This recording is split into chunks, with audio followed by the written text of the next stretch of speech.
Hello friends, welcome back to my channel SRK drama explain. Friends, ये video मैं लोगों के एंटरटेनमेंट के लिए बनाती हूँ, so please watch full, share, subscribe and like this video. जैसे कि थायन ने बहुत ज़्यादा ड्रिंक कर लिया था, जिसकी वजह से वो नशे में रहती है और लिंगजू से बोलती है कि प्लीज़ तुम मुझे कभी छोड़कर मत जाना, जिस पर लिंगजू बहुत इमोशनल हो जाता है और उसे किस कर लेता है। नेक्स्ट सीन में दिखाया जाता है कि थायन का शूट रहता है तो वो अपनी शूटिंग पे जाती रहती है, लेकिन अचानक से वो लिंगजू को उसी लड़की के साथ देख लेती है जिसके साथ में चाइल्ड भी रहता है। वो वहाँ जाती है और उस लड़की को देख के बहुत ज़्यादा जेलस फील करती है और उससे बोलती है कि तुम्हारे हस्बैंड के साथ तुम्हें घूमना चाहिए, किसी के बॉयफ्रेंड के साथ नहीं। ये मेरा बॉयफ्रेंड है, तुम जितनी जल्दी एक्सेप्ट कर लोगी तुम्हारे लिए अच्छा रहेगा। ये बोलकर वहाँ से चली जाती है। लिंगजू थायन की गलतियों के लिए सॉरी बोलता है और बोलता है ये ऐसी नहीं है, बस थोड़ा सा परेशान है, इस वजह से ये ऐसा रिएक्ट कर रही है। थायन अपनी सिस्टर के घर आती है और उससे पूछती है कि तुम्हारे फियांसे ने कभी तुम्हारे साथ ऐसा किया है कि वो किसी और लड़की के साथ तुम्हारे सामने आया है, जिस पर जैंग मना करती है और बोलती है नहीं, मेरे फियांसे बहुत अच्छा है, वो कभी भी मेरे साथ चीट नहीं कर सकता है। लेकिन जो कुछ दिनों के लिए थायन के पीए के घर शिफ्ट होने के लिए आया हुआ रहता है, क्योंकि उसे कुछ चीज़ों के बारे में जानकारी लेना रहता है और वो नहीं चाहता है कि इसमें थायन इन्वॉल्व हो, तो इसलिए वो थायन को छोड़कर उसके पीए के घर पर कुछ दिनों के लिए रहने के लिए आया होता है। पीए ये बात थायन को बताता है, जिस पर थायन बहुत ज़्यादा अपसेट हो जाती है और बोलती है कि ठीक है, वो जब तक तुम्हारे घर पर रह रहा है तुम्हें पूरी इन्फॉर्मेशन मुझे देनी पड़ेगी, वो क्या कर रहा है, कब कहाँ जा रहा है, जिस पर उसके पिया अग्री हो जाता है। नेक्स्ट सीन में दिखाया जाता है जैंग अपने फियांसे के साथ बाहर खाने पे आई हुई रहती है, तभी वहाँ पर ई भी आ जाता है और ई बोलता है क्या तुम मुझे इंट्रोड्यूस नहीं करवाओगे कि ये कौन है, जिस पर जैंग बताती है कि ये मेरा फियांसे है, मैं इससे बहुत ज़्यादा प्यार करती हूँ। ई वहाँ से जाने के लिए रेडी रहता है, तभी उसका फियांसे उसे रोकता है और बोलता है कि तुमसे मिलकर खुशी हुई, क्या तुम हमारे साथ खाना खाना पसंद करोगे, जिस पर ई मना करता है और बोलता है नहीं, मुझे बहुत ज़्यादा काम है, और वहाँ से चला जाता है। इधर हमारे लिंगजो को दिखाया जाता है, पीए उसके लिए कुछ खाने के लिए लेकर आता है और बोलता है कि तुम यहाँ कब तक रहोगे, तुम्हें थायन के साथ रहना चाहिए, तुम वहाँ पर नहीं हो, तो वो बहुत ज़्यादा परेशान है।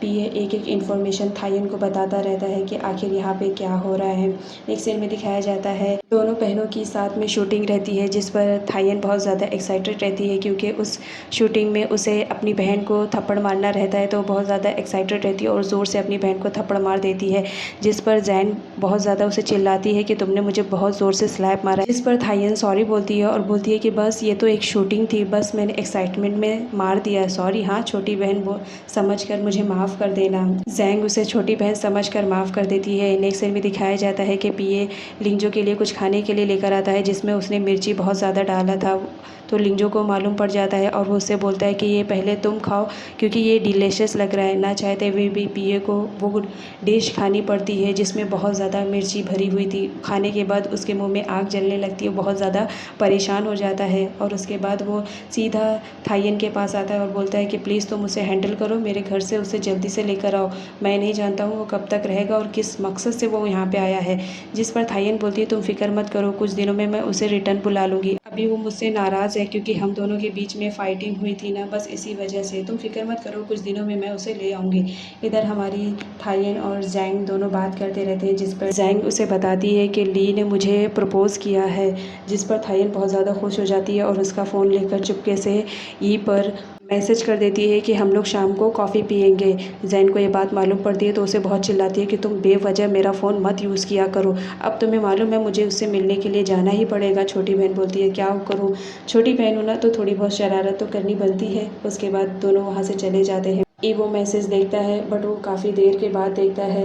जैन कॉफ़ी शॉप में उसका वेट करती रहती है कि ई आएगा तो उसके साथ कॉफ़ी पिएगी, बट ई बहुत ज़्यादा देर कर देता है, जिसकी वजह से उसे वहाँ से जाना पड़ता है। जब ई आता है तो देखता है कि जैन वहाँ पर नहीं रहती है, पूछने में पता चलता है कि वो आई तो थी, बट लेट होने की वजह से वो वहाँ से चली गई। इधर दिखाया जाता है कि थायन एक्सरसाइज करती रहती है, तभी उसके पेरेंट्स कॉल करते हैं और बोलते हैं कि हम दरवाजे के बाहर हैं, तो प्लीज़ आकर डोर ओपन करो, हमें हमारे सन इन लॉ से मिलना है। थायन मना करती है, बोलती है नहीं, इतने रात गए, आप लोग प्लीज़ वापस चले जाइए, लेकिन थायन के पेरेंट्स जाने के लिए रेडी नहीं रहते, जिसकी वजह से थायन को दरवाज़ा खोलना पड़ता है। उसकी मॉम अंदर आते हैं और घर के हाल को देखकर वो समझ जाते हैं कि कुछ तो गड़बड़ है, तो वो फ़ौरन उससे बोलती है कि हमें हमारे सन इन लॉ से मिलना है, प्लीज़ उसे बुलाओ।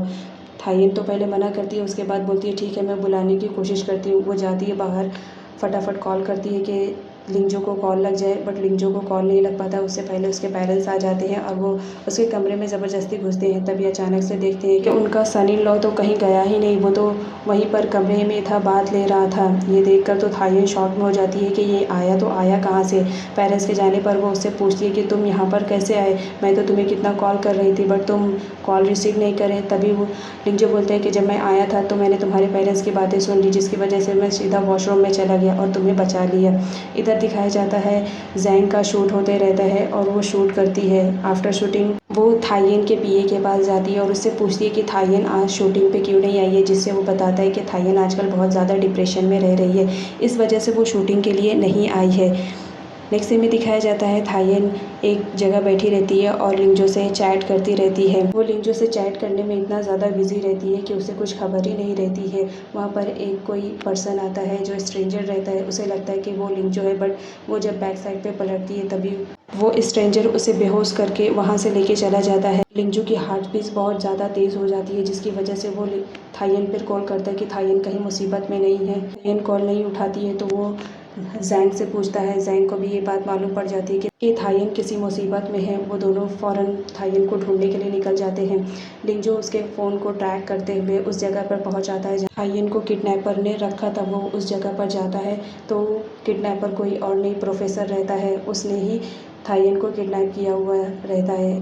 थायन को ऐसी जगह पर रखता है जहाँ पर बर्फ़ जमती है, तो वो डोर को ओपन करने जाता है, वैसे डोर को बाहर से कोई बंद कर देता है। थायन बताती है कि मुझे प्रोफेसर ने ही किडनैप किया है और वो मेरे थ्रू तुम तक पहुंचना चाहता है। प्लीज़ तुम्हारी जान को खतरा है, तुम यहाँ से जितनी जल्दी हो सके चले जाओ, क्योंकि मैं नहीं चाहती कि मेरी वजह से तुम परेशान हो या तुम्हारी जान को कोई नुकसान पहुँचे।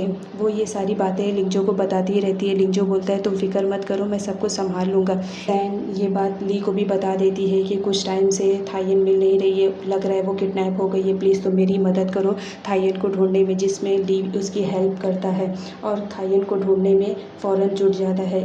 थायन और लिंजो जिस कमरे में बंद थे वहाँ बर्फ़ जमने लगती है। प्रोफेसर उससे बोलता है कि मेरा कहना मान लो, अगर तुमने मेरा कहना मान लिया तो मैं तुम्हें ज़िंदगी बख्श दूंगा, अदरवाइज़ तुम मेरे हाथों मारे जाओगे। वहाँ पर पुलिस पहुँच आती है और ली को वो कमरा भी मिल जाता है जिसमें थायन और लिंजो बंद रहते हैं। तभी वहाँ पर पुलिस आ जाती है और प्रोफेसर को रंगे हाथों पकड़ कर वहाँ से अरेस्ट कर लेती है। ली देख लेता है कि उस कमरे में थायन और लिंजो बंद है तो वो उससे कोड वर्ड मांगता है, बट प्रोफेसर कोड नहीं बताता है। बोलता है मैं पासवर्ड नहीं बताऊंगा, तुम्हें जो करना है वो कर लो। ली बोलता है इस वक्त मेरे लिए इम्पोर्टेंट है दोनों को बाहर निकालने के लिए। तो ली फ़ौरन ई के पास कॉल करता है और उससे पूछता है कि वो तो तुम्हारे टीचर हैं, तो तुम्हें मालूम होना चाहिए कि उनका पासवर्ड क्या है। तो वो लॉजिक लगाते हुए पासवर्ड बताता है और पासवर्ड अनफॉर्चुनेटली करेक्ट रहता है, जिसकी वजह से वो डोर ओपन हो जाता है और वो दोनों सेफली बच जाते हैं। लेकिन बर्फ़ में रहने की वजह से लिंजो चल नहीं पाता है तो ली उसकी मदद करता है। इधर दिखाया जाता है प्रोफेसर को पुलिस लेकर जाती है, तभी रास्ते में दो लोग आकर पुलिस पर हमला बोल कर प्रोफेसर को किडनैप करके वहाँ से लेकर चले जाते हैं। ये बात ली को पता चलती है तो वो फ़ौरन प्रोफेसर को ढूंढने के लिए अपनी टीम को लेकर ई के पास पहुँच जाता है और ई से पूछता है कि तुम्हें मालूम है प्रोफेसर कहाँ हैं।